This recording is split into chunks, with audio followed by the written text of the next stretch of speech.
Bueno, en la medida en que hago un poco de comodín en estas conferencias, ayer intervine en la mesa redonda, pues para los que son nuevos, pues quiero de verdad, primero,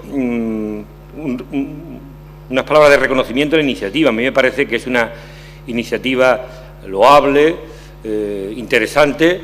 Quizás faltan partícipes, dialogantes, para que se produzca esa relación, ese contraste entre las dos culturas, pero en cualquier caso me parece muy de agradecer.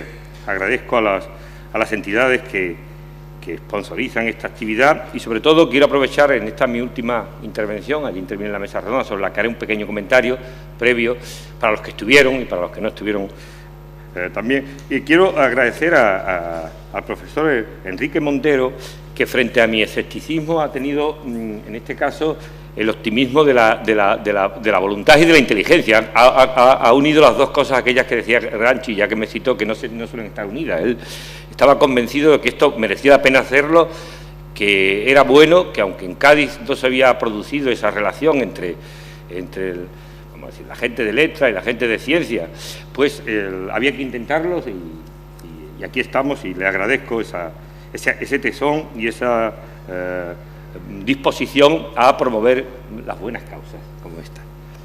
Ayer, como digo, participé en una mesa redonda en la que eran dos científicos en política. Estaban el que fuera ministro de Sanidad, Bernard Soria, y el conocido político del Partido Popular, Alejo Vidal-Quadras. Eran dos eminentes científicos. Algunos los dejó hace más tiempo, hace 20 años que ya Alejo no volvía a la física, y Bernard Soria, que era pues ministro hasta hace muy poco, y sí se le veía todavía bajo los efectos del impacto que supone siempre pues dejar una candela. Yo tuve una experiencia un poco rara que no dejó una sensación un poco extraña que no quiero dejarle de trasladarles a ustedes, por cierta honestidad intelectual. Mi sensación es, los científicos en política, ¿qué hacen? Porque era la pregunta. Pues yo creo que lo que hacen es que dejan de ejercer como tales, es decir, dejan de ejercer como tales. En un caso, Alejo hizo una primera parte de una intervención francamente brillante, razonable, interesante, y luego directamente hizo un descenso vertiginoso, un aterrizaje en el campo de la batalla política diaria, y en ese sentido tuve la sensación ahí que la ciencia hacía como una especie de ancilla de la retórica, en este sentido, era un recurso para el fragor político. Y cuando veía al exministro, la sensación, con la modestia, parecía un científico que no había estado nunca en política. La verdad es que ha estado muy poco tiempo.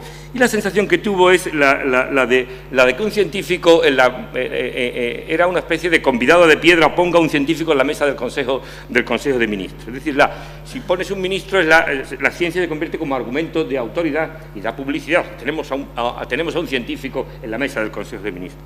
Pero en realidad, es decir, ¿qué aporta a la intervención política los recursos que se traen? Yo creo que en realidad tuve la sensación de que poco nos dijeron y poco saqué yo en conclusión de este tipo de cosas. Y luego una sola reflexión, eso es la mesa redonda, una reflexión sobre el asunto, sobre el tema horizonte de las dos culturas, menos mal que queda todavía una tercera cultura, pero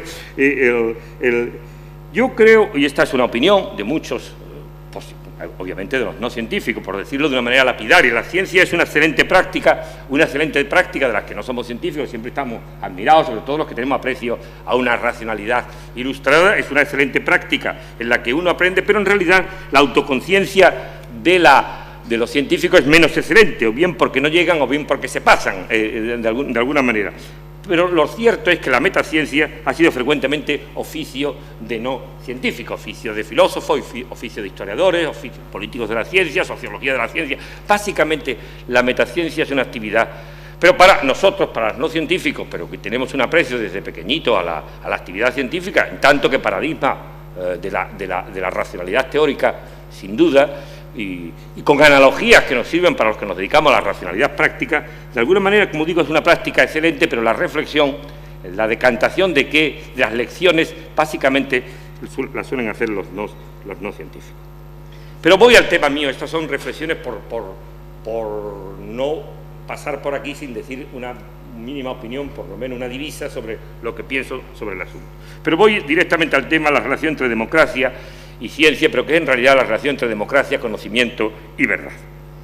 Yo digo, los dos supuestos de los que parto es el siguiente, es decir, la democracia sin la ayuda del conocimiento y la racionalidad, es decir, la democracia que no tiene su aporte de ilustración no es una democracia valiosa normativamente hablando, es decir, la democracia se hace dejación de los elementos epistémicos que la ilustran, que la califican. Me parece que la democracia deja de ser, será un proceso de decisión, pero no es un proceso de decisión que pueda decirse que es un proceso de decisión valioso completamente. Luego, la democracia sin el conocimiento y la racionalidad no es una buena democracia, y el conocimiento y la racionalidad, sin las referencias de la racionalidad científica, no puede ser un conocimiento ilustrado.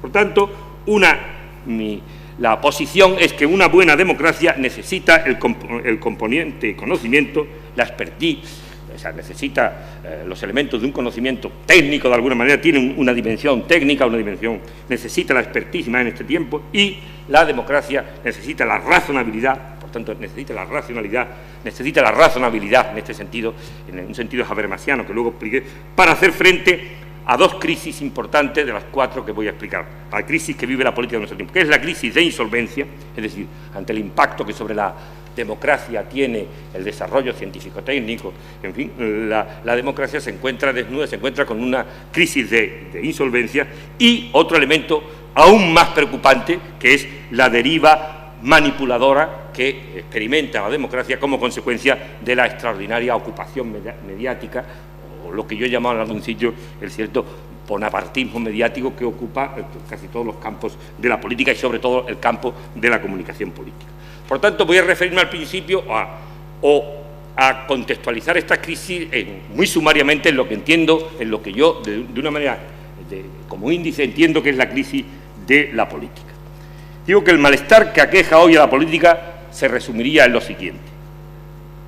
Algunos de sus males son específicos del momento actual, los últimos decenios, como digo, con la crisis de incompetencia y la crisis de impotencia. Y, por supuesto, la desproporcionada ocupación mediática del espacio público. Otros, sin embargo, otras crisis vienen de atrás, como es la deriva endogámica en la que la política se ha ido poco a poco metiendo. Es la paradoja de la democracia de masas y de la democracia de partidos, que poco a poco, al mismo tiempo que ha sido un elemento de democratización importante, se ha convertido ha terminado siendo un elemento autorreferencial, es decir, ha tenido básicamente prioridades que son de carácter de una reproducción estable de sus propias élites, la deriva endogámica, y la otra crisis de la política, esta no solo de la democracia, de la política, es la crisis que llamaría Paolo Flores Cercay de inobservancia, es las permanentes trampas a la legalidad. Desde mi punto de vista, que es los incumplimientos, es lo que la gente, cuando se habla de política, siempre sale en el debate, pero yo creo que la inobservancia es consecuencia de la deriva endogámica, por tanto es consecuencia de la deriva endogámica y es consecuencia de esa ocupación mediática que supone una cierta metamorfosis de la identidad de la democracia y de esos desafíos que tiene, que de la democracia, que es el poder de supremacía, se siente impotente frente a otros poderes, aquello que llamaba Ferrayol y los poderes salvajes de uno u otro tipo, y la democracia se siente inerme ante un desarrollo científico técnico que no controla, controlar en el sentido racional de la palabra, que no sabe en realidad qué es lo que le pasa, qué es lo que en realidad le pasa. Luego, sumida en estos cuatro elementos, en estas cuatro divisas de crisis endogámica, de inobservancia, de incompetencia, pues en realidad, y esa metamorfosis que sufre la política, la sensación que uno tiene es que la política se desliza progresivamente hacia la irrelevancia. Esto es el contexto en el que la reflexión que hago, por lo menos que tengan ustedes los titulares, en el que se mueve mi reflexión. Pero, obviamente, yo me voy a referir a la relación entre democracia y conocimiento. a la crisis básicamente de insolvencia o la crisis de incompetencia. Es una evidencia, como digo, que la política dispone hoy de escasos recursos de conocimiento y de poder para hacerse cargo de un modo solvente de asuntos que la tienen desbordada. Valga siquiera como ejemplo los desafíos que le plantea la política, títulos: la sociedad del conocimiento, la política de la naturaleza y de la vida, o los múltiples retos de la justicia global. Obviamente, la envergadura y complejidad de esos retos, cada uno de esos retos tienen distintas soluciones técnicas por otra parte, por tanto no hay una solución técnica a eso, sino hay distintas. Por tanto, la decisión, el juicio político, la decisión del político ante las distintas soluciones técnicas tiene que producirse, pero en cualquier caso, la envergadura y complejidad de esos retos dejan al descubierto las carencias de la política, la gran descompensación entre sus capacidades actuales y un entorno que ha cambiado extraordinariamente y cuyos rasgos básicos, en buena medida, la política desconoce. Ante esta situación, como digo, de insolvencia y de impotencia, la política acostumbra, desde mi punto de vista, a suplir sus limitaciones con una demasía de improvisaciones y, sobre todo, con una sobreactuación retórica.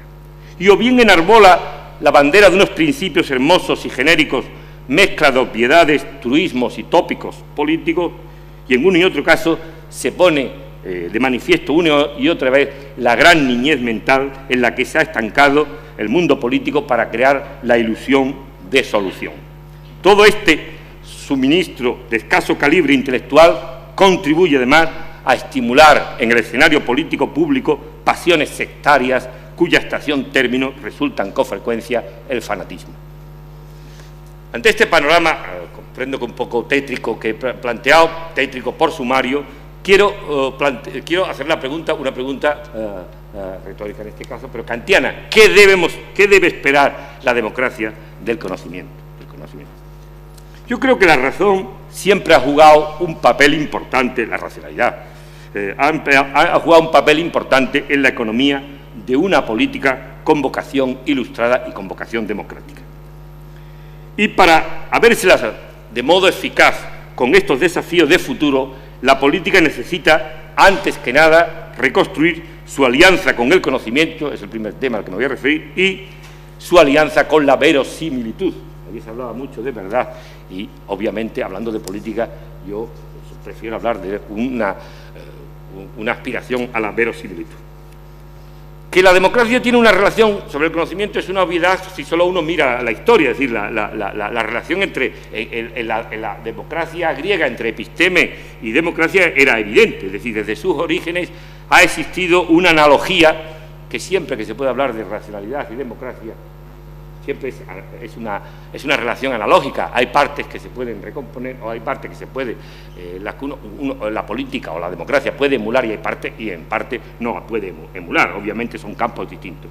Pero digo que siempre ha existido una analogía entre episteme y democracia en la medida en que fundan las normas de una discusión civilizada y racional, así como una adecuada relación entre conocimiento y justicia.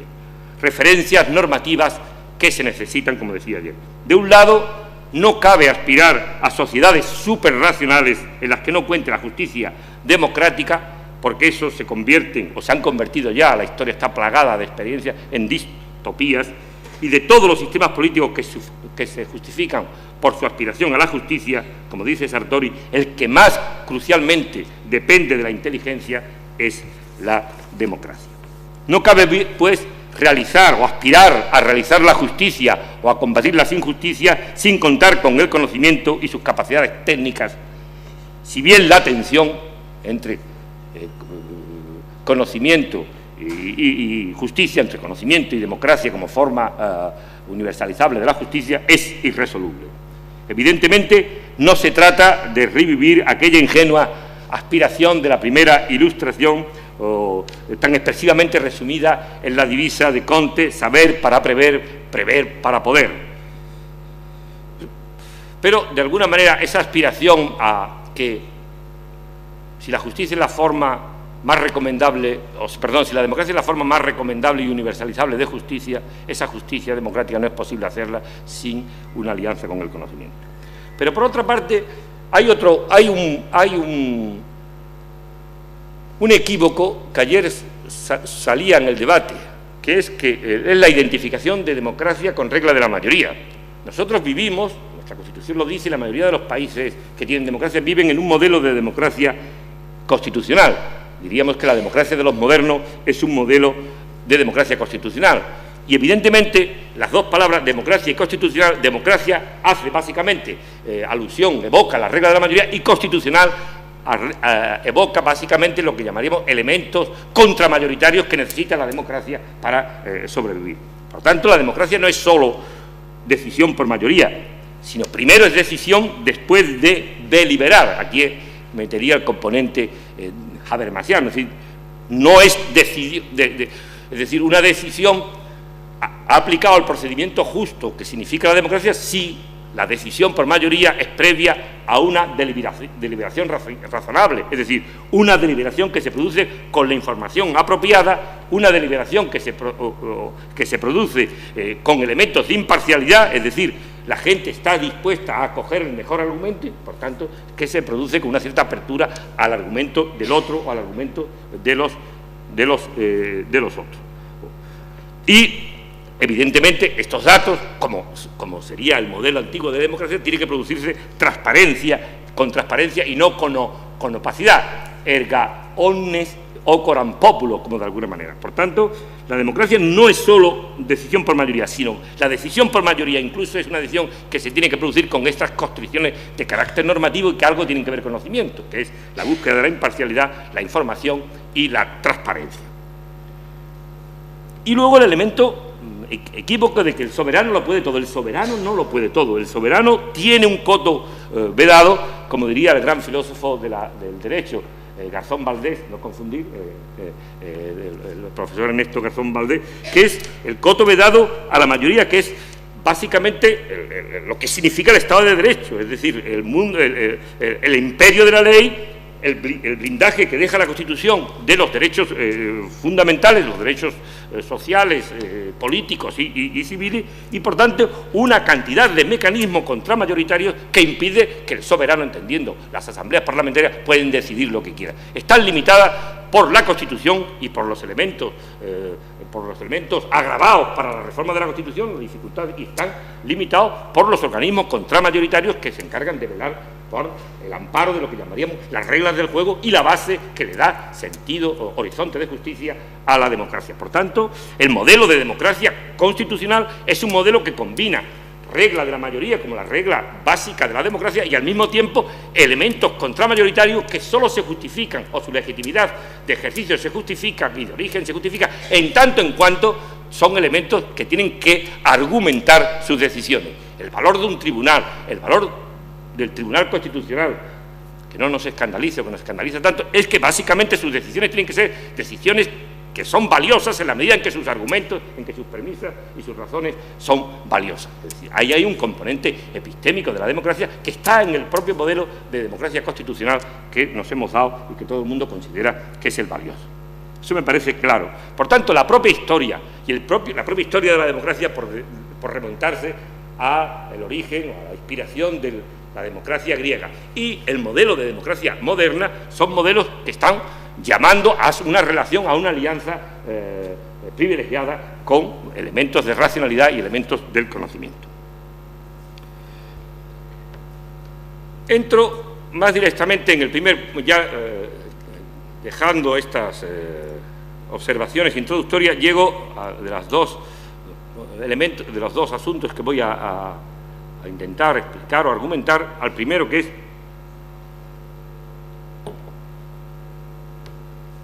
la democracia necesita reconstruir su alianza con el conocimiento en la medida en que la democracia es una forma de gobierno. La democracia se erige como un régimen político, por tanto, como con la pretensión de gobernar la interacción social. El gobierno político es un gobierno sin escapatoria, un gobierno que obliga. Y en ese sentido, lo que los ciudadanos le piden al gobierno al que pagan impuestos y cuyas normas o reglas no tienen escapatoria, pues es la efectiva capacidad de gobierno. ¿Puede en nuestro tiempo un gobierno desarrollar su efectiva capacidad de gobierno despreciando lo que llamaríamos los elementos normativos que definen a un conocimiento científico-técnico? Creo que no. Por tanto, si la democracia quiere mejorar su poder de transformar situaciones de forma efectiva y ajustada, si tiene voluntad firme de producir un estado de cosas futuro que conecte lo justo y lo eficiente, en suma, si lo que se diría en una tradición quiere mejorar su capacidad de agencia, siempre suena un poco cursi, debe buscar una relación fuerte entre sus mejores fines, sus acciones y los resultados.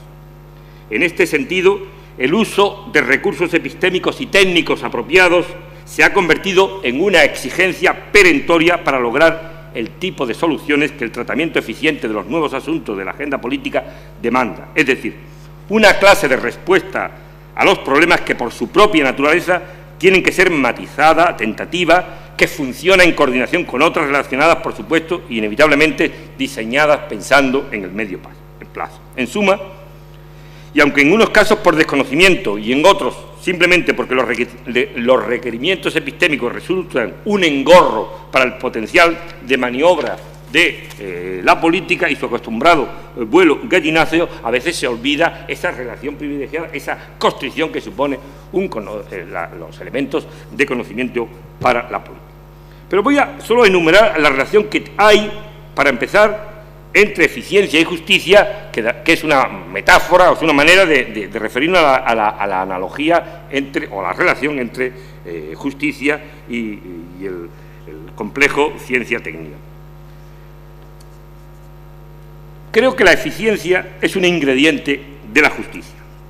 Podríamos decir que se considera un valor ceteris paribus, es decir, su implementación está constreñida o debe realizarse sin transgredir ciertas condiciones, como es la satisfacción previa de ciertos derechos y libertades, medios necesarios o capacidades básicas para desenvolverse como personas morales. No se puede decir que solo es justo lo eficiente, pero sí se puede decir que la viabilidad de un objetivo de justicia necesita tener en cuenta los criterios de racionalidad y de eficiencia, si bien la implementación de estos no pueden arramplar con los principios de justicia, sino que estos principios las constriñen. Pero en cualquier caso, el desarrollo de políticas determinadas son políticas que tienen que responder a esos dos objetivos de una racionalidad técnica, el objetivo de control, que sería el de efectividad, y el objetivo de logro o de eficiencia. Es decir, de alguna manera, una política tiene que ser eficaz, pero no es suficiente que sea eficaz, tiene que ser eficiente, que básicamente eficaz, o sea, procurar los objetivos a los que aspira, pero básicamente significa o es eficiente o logra que si es ajustada en grado elevado a lo que se propone. ¿Qué quiere decir que es ajustada? Que expresa una ratio proporcionada entre el valor del resultado obtenido y de los medios consumidos. Pero ello no es un criterio de carácter economicista, sino que alude a que su performance se produce conforme a las prácticas apropiadas. Tiene la virtud de la integridad. La virtud de la integridad es una virtud técnica en este sentido. Por tanto, es tanto más eficiente en la medida que consigue los objetivos que se propone y minimiza los resultados no propuestos o no deseados. Por tanto, es un criterio donde al menor gasto hay que añadir la mayor potencia. Pues estos son criterios de la racionalidad técnica, que alguno de los que están aquí enseguida verá un poco la inspiración que tiene, ¿no? Yo creo que criterios a tener en cuenta para evaluar la racionalidad de las políticas públicas o las actuaciones de la acción del Estado, desde lo que entiendo, es una verdadera o buena implementación de las políticas, es estos criterios. ¿Puede un gobernante intentar hacer políticas o promover políticas que le parecen justas si no tiene en cuenta estos criterios que corresponden a una racionalidad técnica? Creo que no. Sí. ¿Puede olvidar el criterio de relevancia, que es el criterio de ajuste o adecuación de las medidas propuestas a las prioridades y necesidades establecidas? ¿No? ¿Puede olvidar el criterio de coherencia, que evoca básicamente la consistencia y afinidad de las medidas propuestas y los resultados con los objetivos? ¿Puede no tener en cuenta la affordability, que es realmente los recursos disponibles? O sea, si cuando propone una medida cuenta o hace un responsable uso de los fondos a emplear, dada su su naturaleza escasa y limitada, y por tanto vincula el coste de las iniciativas con los resultados, pensando en quién lo paga y pensando cómo se paga. Es decir, me parecen elementos muy importantes. Y a veces, si uno quiere preguntarse por la calidad de las políticas públicas, de las iniciativas públicas, tiene que estar aplicando estos criterios, que son criterios importados de la pura racionalidad técnica. Pero son criterios necesarios para que una política sea posible: el criterio de coherencia, el criterio de affordability y el criterio de impacto, que sí se asocia a los efectos, o que se asocia básicamente a los efectos o consecuencias de un programa o servicio sobre los individuos, los grupos o comunidades e instituciones, o el criterio de cobertura, si realmente la política o la iniciativa alcanza a la población objetiva y le proporciona la atención a los recursos necesarios. Piensen ustedes en cualquiera de las políticas que se llevan. O la sostenibilidad, que es el elemento de que los efectos perduran una vez que la actividad o el programa ha concluido. Es decir, hay una cantidad de elementos técnicos que uno observa que no se aplican a la política. Y básicamente tiene mucho que ver porque, a pesar de que se habla, hay un elemento que resulta crucial en la política de hoy, que es, y de la alianza de la política con el conocimiento, que es su dimensión crítico-evaluativa. Eso conlleva que una medida sea buena en la medida en que que incorpora una política de prevención y de anticipación, para lo que la capacidad evaluadora deviene una dimensión crucial. De igual modo, si la evaluación, la previsión, la anticipación como elementos claves de la política de hoy, ¿qué ocurre? Que cuando uno entiende que estos elementos de una política puramente técnica hay que aplicarlo a la evaluación de la calidad de la política y de las políticas, pues uno lo que nota es la ausencia de estos elementos, o la presencia puramente retórica o puramente performativa, porque decimos que están. De igual modo, el sesgo innovador se convierte en elemento clave de una nueva política. El procedimiento democrático tomado en serio es productor de novedad y de reforma. Pero como en la ciencia, entiendo, los impulsos de innovación práctica deben estar guiados por criterios tanto internos de congruencia, factibilidad y eficiencia, como criterios externos de idoneidad y análisis de las consecuencias. Esta idea, de alguna manera, va vinculada a la idea de progreso, vinculada al desarrollo de la modernidad, y que se relaciona con otra dimensión que análogamente comparte democracia y ciencia, como veremos seguidamente. Me refiero a que la democracia y el conocimiento científico comparte la condición de modelo de racionalidad procedimental, como sabéis y como sabemos, es un elemento capital, por cierto, de la legitimidad de la autoridad política.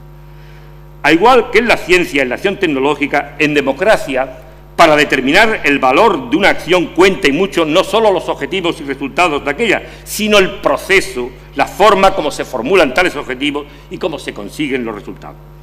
Pues bien, el modus operandi de una política racional y razonable y de una política democrática es el del reformismo, que innova para preservar o desarrollar las propiedades distintivas, en este caso de la democracia como patrón normativo. No es innovar por innovar, innovar para recuperar las propiedades esenciales, las propiedades que dan sentido a un modelo. Y el reformismo, en este sentido, promueve estrategias de transacción que son un trade-off entre las inercias de la situación dadas y las demandas de innovación que el mejor desarrollo de la democracia demandan en una situación dada, entre aquello a lo que se aspira y lo que es factible, entre los objetivos del proyecto y la conformación de una base social disponible para llevarlo a cabo. De ahí que el modo reformista de operar se caracteriza por una disposición pragmática a adaptar los principios de suerte que estos puedan ser puestos en práctica e incorporados a las dinámicas de inserción política, favoreciendo las condiciones de su viabilidad, fomentando actitudes acorde con ellos y promoviendo diseños institucionales que contribuyen a una cosa y a la otra. Es más, el reformismo, en tanto que sensible a las críticas empíricas a sus idearios, considera políticamente irrelevante aquellas aspiraciones congruentes con tales idearios cuyos procesos de realización y costes morales de transición resultan inapropiados o desproporcionados. De otro lado, el modelo reformista aunque responda a principios, tiene naturaleza consecuencialista. Calibra el rendimiento de las propuestas atendiendo a sus resultados, sopesa el grado de acierto de las acciones, tomando en cuenta las externalidades negativas y las consecuencias no previstas de aquellas.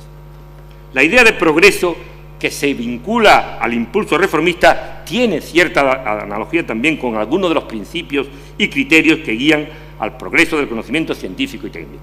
En primer lugar, el reconocimiento de que el progreso es acumulativo. Yo creo que si bien hay, de alguna manera, porque si bien hay continuidad en la trayectoria del desarrollo democrático, los progresos democráticos, a diferencia posiblemente del progreso científico, no son irreversibles, como lógicamente, puesto que toda la política se mueve en el contexto de una racionalidad estratégica y no una racionalidad, como decir, de naturaleza paramétrica. En este sentido, pues los progresos no son irreversibles. En segundo lugar, la idea de progreso no supone ningún compromiso, o no supone compromiso teleológico alguno. No pretende alcanzar una meta, pero sí tiene sentido, y las pautas que le dan los ideales de la democracia, a cuya luz pondera las distintas patologías de nuestra sociedad, que trata de mitigar con medidas bienestaristas, con soluciones solidarias y de responsabilización.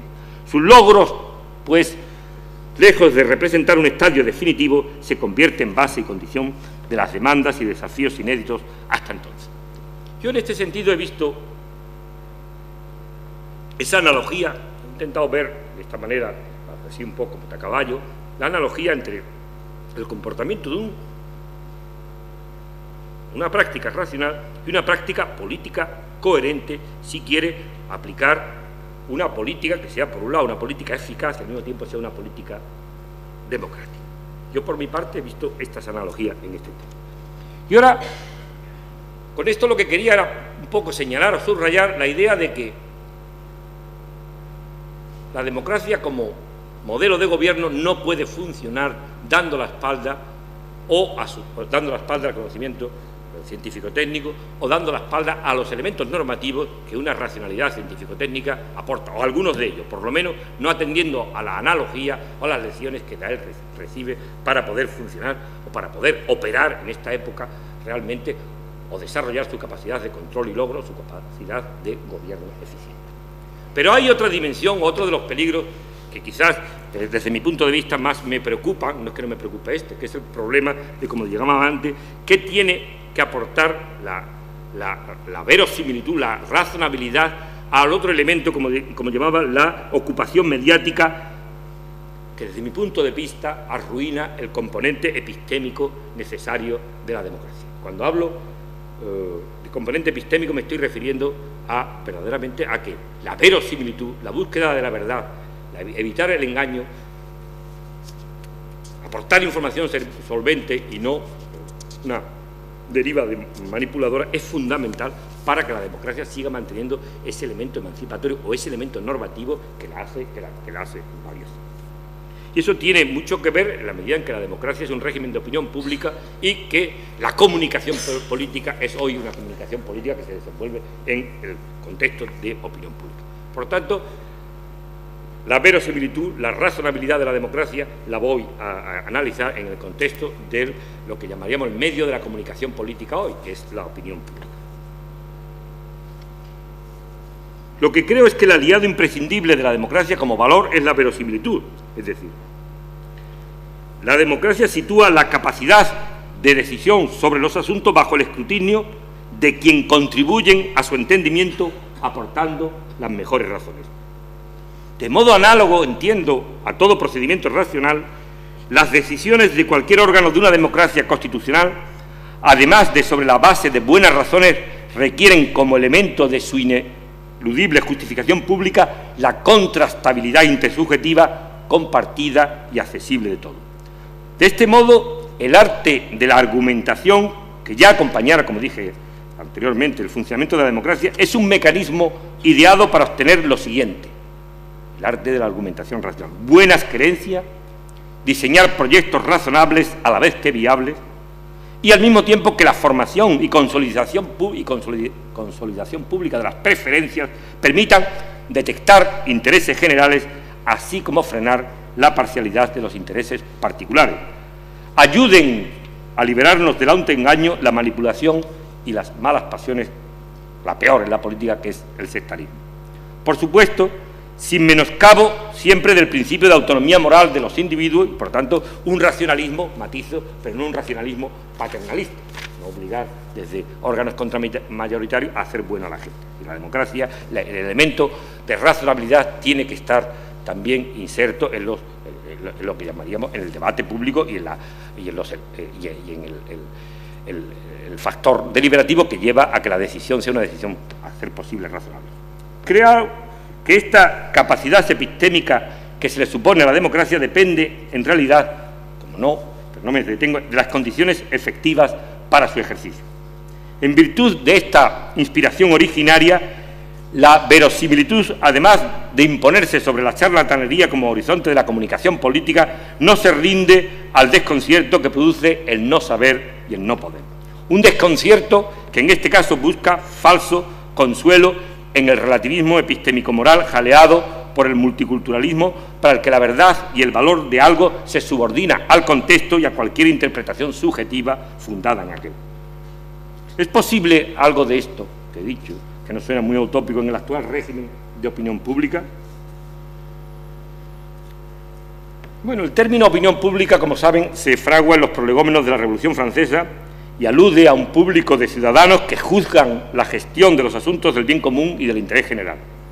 El vínculo, por tanto, de democracia y opinión pública remite al papel de la razón, como decía, en la economía de una política ilustrada.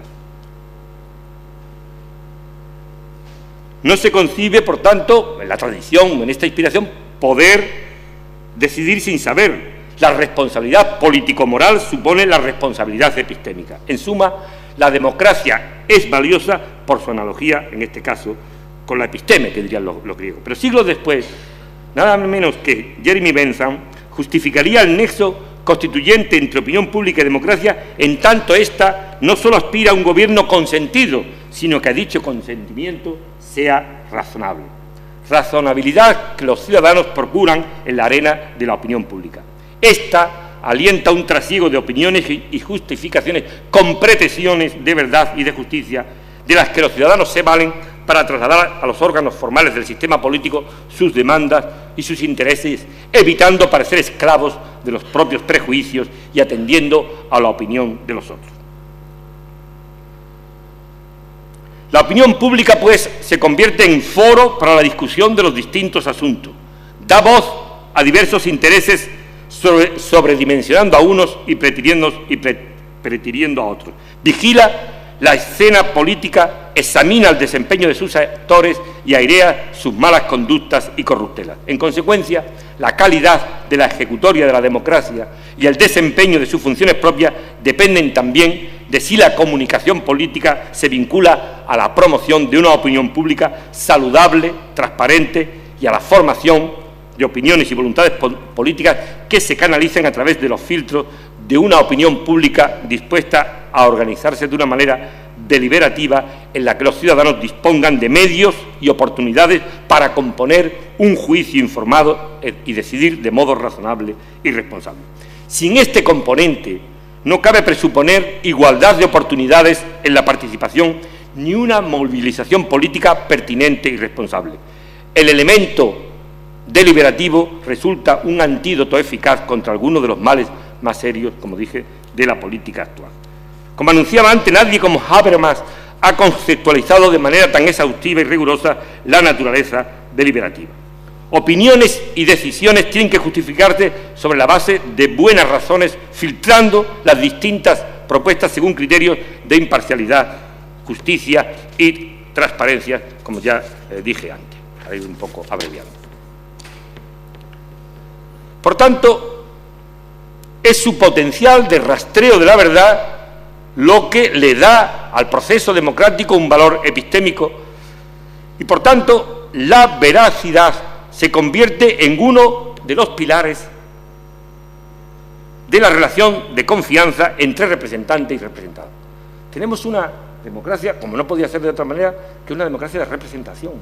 Pero la base de la representación es la trust, la base de la representación es la confianza. Y la confianza en democracia se basa en la veracidad que me transmite, en la veracidad que me que me produce mi representado. Por tanto, en que no me engaña, en que no trata de confundir o defraudar, en una palabra, en que si defrauda su palabra dada, constituye básicamente una violación de la pauta principal de esa relación. Sin duda, por supuesto, nadie se confunda, o no trato de confundir, nadie cabe esperar que en el campo de la política se produzcan verdades deslumbrantes, pero sí opiniones mejor fundadas que otras, unas normas o proyectos colectivos más equitativos que otros, unos valores más universalizables que otros.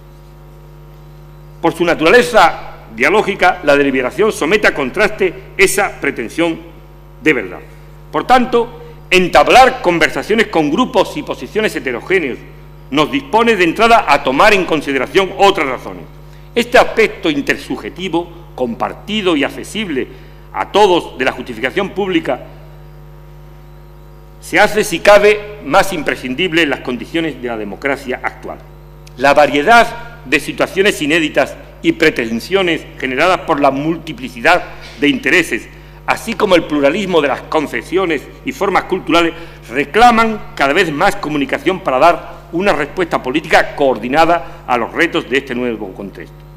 Pero si de entrada el mantenimiento de los diversos pareceres se considera algo epistémicamente deseable, no lo es, porque las opiniones se alineen una junto a otra sin más cuidado que el de salvar el derecho de sus emisores, sino porque representan la condición de posibilidad de apertura a la crítica del otro, al examen axiológico comparativo de las normas y costumbres propias con las ajenas. Por último, dado que muchos de los conflictos de intereses son insuperables, la dimensión cooperativa no niega el imprescindible momento de la negociación, sino que plantea que la negociación, el compromiso y su resolución decisoria sean dignas y por eso merezcan ser aceptadas.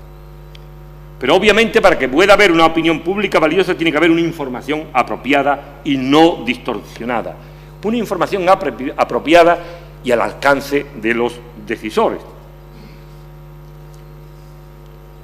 Claro que, como digo, que el derecho a informarse incluso incluye el derecho a conocer lo que acontece, teniendo los datos pertinentes, estando en condiciones de interpretarlos adecuadamente y pudiendo obrar en consecuencia sin coacción ni engaño.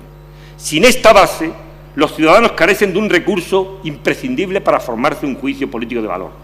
Sin información, no hay razones para pensar que los votantes pueden distinguir, por un lado, la influencia de la gestión del Gobierno en tales resultados los pasados, y por otro el efecto de condiciones exógenas que escapan al control de aquel. La consecuencia es que si no hay información apropiada y esa información no está a disposición de los ciudadanos y con su capacidad para calibrarlo, la consecuencia es que los malos gobiernos podrán sobrevivir y los buenos perder el poder. Por tanto, corresponde al proceso deliberativo depurar el nivel informativo de las opiniones que afluyen al debate político. En primer lugar, sensible a los problemas que afectan a la sociedad, la deliberación hace sin duda de caja de resonancia. Luego, selecciona los asuntos y prioriza lo relevante frente a lo que no lo es, movilizando al respecto las informaciones solventes requeridas, así como las pretensiones más pertinentes.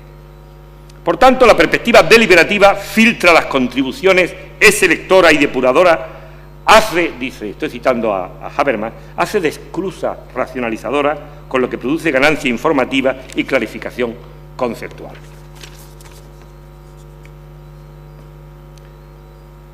Mi pregunta, y esta es la última, si estos elementos contrafácticos, casi, estos elementos normativos de la deliberación, es posible en el espacio público hoy mediáticamente colonizado.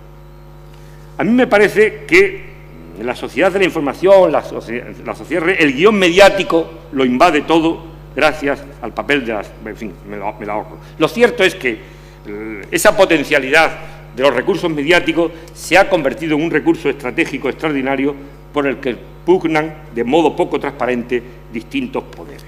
De alguna manera aquí, lo que he hecho explicar en otros sitios, la política se convierte en subalterna del guión mediático que impone su formato, que impone sus condiciones y que impone su correlación de fuerza. En ese sentido, pues la desigualdad entre el rol comunicativo del que emite y el que recibe el mensaje estriba en que el primero selecciona los contenidos, impone la agenda, silencia lo que no es grato e inyecta en el público los propios registros selectivos. Particularmente, lo que llamaríamos el guión mediático impone la asimetría informativa entre políticos y ciudadanos. Al ciudadano solo le llega una información distorsionada que no le permite discriminar entre el político sincero y el embaucador que tergiversa sus quehaceres y méritos para asegurarse el poder, con lo que la formación de las preferencias ciudadanas se produce no pocas veces en condiciones no decentes. Decía Hobbes que entre los poderes del Leviatán está el establecer el significado definitivo y objetivo de los nombres, de tal manera que cuando aquel emite un juicio sobre algo, está haciendo algo más que decir algo, está constituyendo la verdad y la justicia de ese algo. Dicho aserto guarda cierta analogía con lo que acontece en el actual escenario político-mediático, y ya termino. De un lado, las palabras pueden significar una cosa o la contraria a merced del interés o la conveniencia del que tiene el poder e influencia. Así que el significado genuino de las palabras no vincula ni compromete a quienes la emplean. Incluso las normas y reglas, Constitución y leyes, se hacen interpretables a la carta perdiendo su propia capacidad constrictiva. Se nos anuncian sentencias del Tribunal Constitucional interpretativas. Es decir, ese abuso de la interpretación se convierte en otra deriva patológica de los órganos de la democracia. En el mejor de los casos, responsables políticos y comunicadores de éxito deambulan entre la nebulosa de la ambigüedad y la obviedad de los eufemismos. Por eso, ante la ruina del sentido, el ciudadano queda sin mapa fiable con el que orientarse para discernir las intenciones, acciones y logros de sus representantes. Al final, poco termina importando a los ciudadanos lo que los políticos dicen sobre unos u otros asuntos, por relevantes que sean, si dan por descontado que las palabras no valen para discernir lo que en verdad proponen y se proponen. De otro lado, y puesto que se gobierna y se hace oposición de cara a la galería mediática, ocurre que la virtualidad de una medida o una propuesta programática se agota en su anuncio y su éxito se hace depender del impacto mediático de dicho anuncio, mucho más que de la ejecutoria y de los resultados posteriores de la iniciativa en cuestión. De esta manera, la política se puebla de proposiciones performativas, esas que dan realidad a algo con solo su enunciación. Así las cosas, y termino, es comprensible el pesimismo de muchos cuando las condiciones actuales de la opinión pública juzgan la relación entre democracia y verdad, algo elemento fundamental de la relación entre democracia y ciencia, o de democracia y racionalidad. Sabemos la verdad, decía en un coloquio que se produjo entre los premios Príncipes de Asturias, decía Günter Grass, sabemos la verdad cuando ésta ya no nos sirve. La verdad queda ahogada o alterada entre tantas informaciones, versiones e interpretaciones amontonadas, donde todo se dice rebujado, en desorden, sin establecer prioridades y jerarquía, diría Magritte. Esta sensación de que la verdad es inútil o demediada debe mucho a ese generalizado relativismo que proclama de mil formas a lo largo y ancho de nuestras sociedades modernas la equipotencia o idéntica respetabilidad de uno u otros valores y creencias. Con ello se desactiva toda pretensión de otorgar mayor legitimidad a las razones mejor fundadas, así como la disposición a convencer con ellas a los demás del porqué de nuestras opiniones y preferencias. El triunfo del relativismo ha terminado socavando la confianza en el valor de los esfuerzos desinteresados por discriminar lo verdadero de lo falso, lo justo de lo injusto. Con razón, dice Harry Frankfurt, que se impone la charlatanería sobre la veracidad como horizonte de la comunicación política. El charlatán, que tanto abunda entre comunicadores, analistas de ocasión y políticos, desconoce la verdad. Su estrategia no es mentir, sino confundir. El charlatán no está del lado de la verdad ni del lado de lo falso. Su ojo no se fija para nada en los hechos. No le importa si las cosas que dice describen correctamente la realidad. Simplemente las extrae de aquí o de allá, las manipula para que se adapten a su fin. En resumen, y termino, el examen de la relación entre democracia, en este caso final de opinión pública, además de informar sobre el estado de una casi desaparecida dimensión deliberativa de la democracia, alerta sobre una crisis de gran calado de nuestras actuales democracias, con consecuencias serias para el sistema político y para el buen desempeño de la ciudadanía. Advierte de las cesiones del régimen democrático a otros poderes en su condición de poder de supremacía, o sea, de la pérdida de la autoridad. Y finalmente pone de manifiesto como una conciencia generalizada del disvalor de la palabra en política incrementa, la desconfianza y desafección política de los ciudadanos y multiplica las dudas de estos sobre la relevancia moral en la práctica de nuestras actuales democracias. Lamento el tono pesimista de eso, pues es lo que pienso.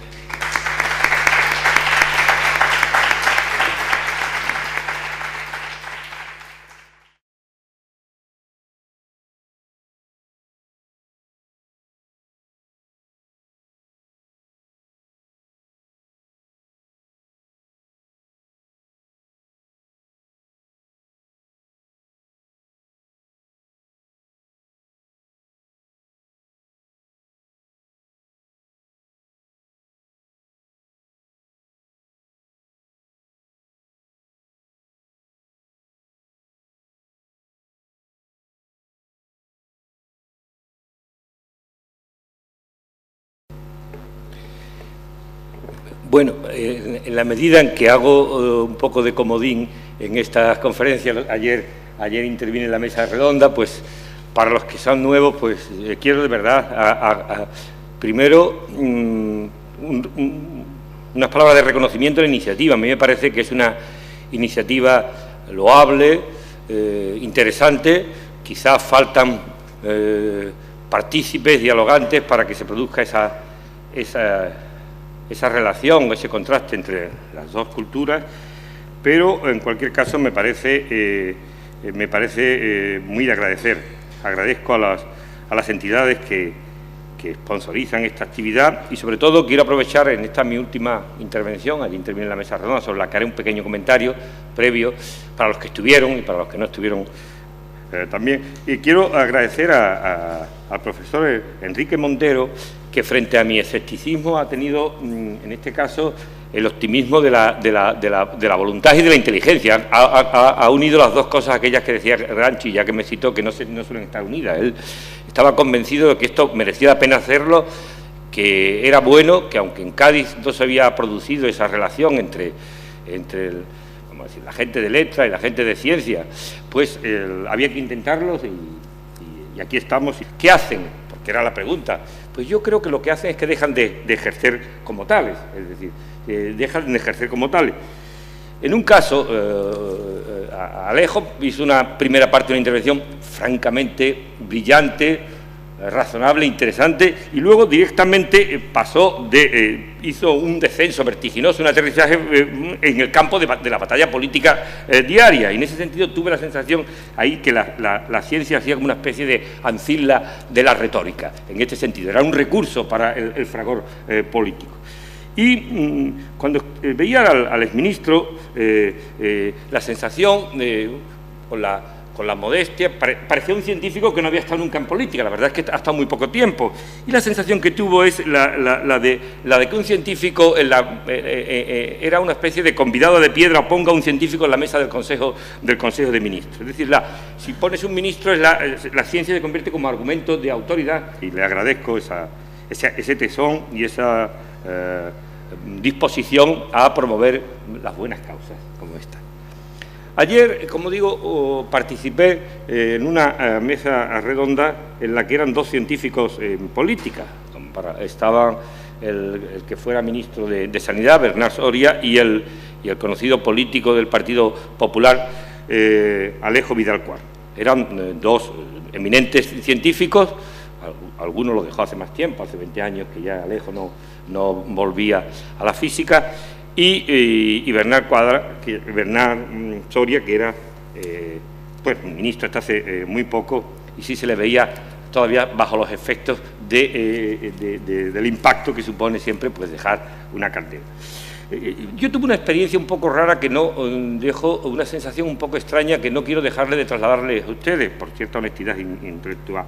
Mi sensación es, los científicos en política, y da publicidad, tenemos a un científico en la mesa del Consejo de Ministros, pero en realidad, es decir, ¿qué aporta a la intervención política, los recursos que se traen.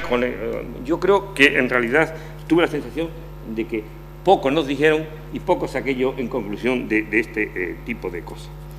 Y luego una sola reflexión, eso es la mesa redonda, una reflexión sobre el asunto, sobre el tema horizonte de las dos culturas, menos mal que queda todavía una tercera cultura, pero